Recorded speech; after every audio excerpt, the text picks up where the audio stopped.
It was late, around 11:30 at night. The neighborhood was quiet, the kind of silence that feels heavier than usual. I was home alone, sprawled on the couch with my laptop, trying to finish some work. The only sound was the soft hum of the fridge and the occasional creak of the house settling. Then I heard. At first, I thought it was a branch scratching against the window. Maybe the wind had picked up. But when I listened closely, I realized something. The night was perfectly still. Not a single leaf moved outside. I froze, my fingers hovering over the keyboard. Again. Again. Tap. This time slower, deliberate. My heart began to pound. I told myself not to overthink. Probably nothing. Probably my imagination. But something deep inside me whispered that this was not the wind. I forced myself up, my legs shaky, and walked toward the window in the living room. The blinds were down.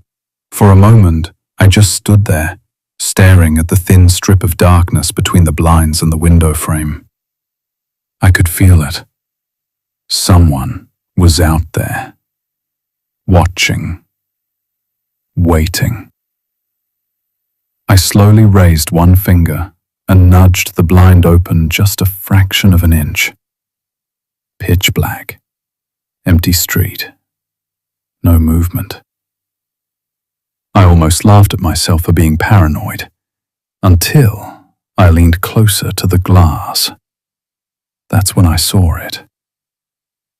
A single wet mark smeared against the window, like the fog left behind when someone presses their mouth against the glass and exhales. And just below it, 5 faint smudges. Fingertips. I stumbled back, my chest tightening. No one was supposed to be here. Before I could react, this time, from the bedroom window, I didn't even breathe. How could it move so fast?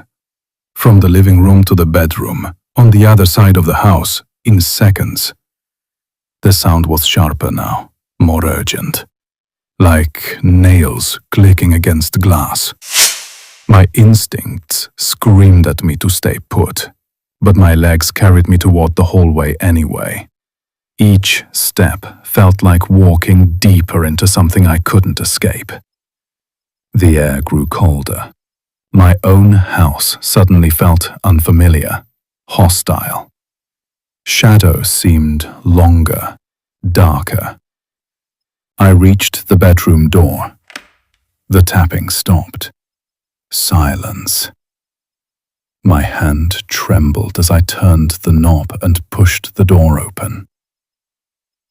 The room was dark, only faint moonlight spilling through the blinds.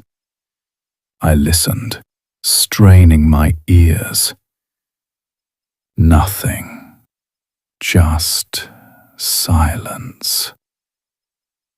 I exhaled, relieved, almost relieved, until I noticed something. The blinds were slightly lifted, as if someone had hooked a finger underneath and peeked inside. I moved closer, my pulse thundering in my ears. My phone's screen dimly lit the glass. That's when I saw it.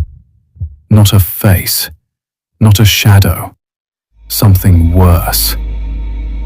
The outline of a hand pressed flat against the window.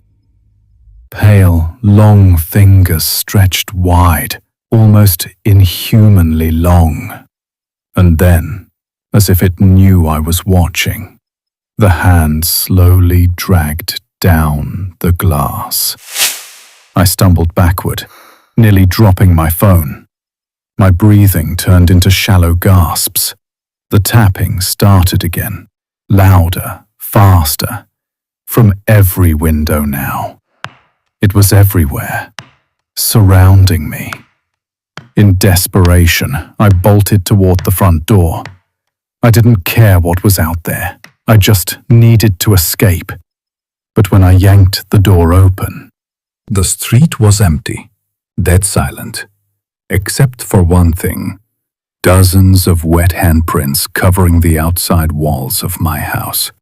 Layer upon layer smeared across every window, every door, and in the center of the porch, written in the foggy marks, "Let me in."